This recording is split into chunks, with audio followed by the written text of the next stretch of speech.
যত দোষ নন্দঘোষ।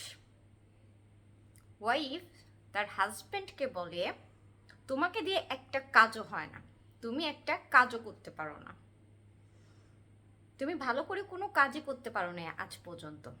তো হাজব্যান্ড তার ওয়াইফকে বলে, কেন, আমি আবার কি করলাম, আমি আবার কি করেছি, তুমি যেভাবে যা বাজার আনতে বলছো আমি তো সবই এনে দিয়েছি, তাহলে আমি কি করলাম? ওয়াইফ বলল, কালকে কেমন করে গ্যাস সিলিন্ডার লাগিয়ে দিয়েছো, কালকে থেকে এই পর্যন্ত যেই কয়বার রান্না করেছি সেই কয়বারই পুড়ে গেছে।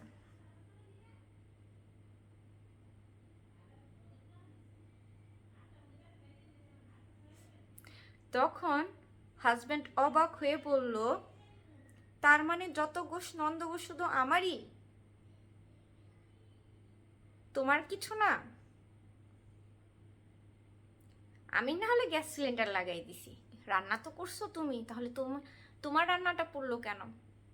তখন তার ওয়াইফ উত্তর দেয়, কারণ সিলিন্ডার যে তুমি লাগাইছো এই জন্য তরকারি বারবার পড়ে যাচ্ছে।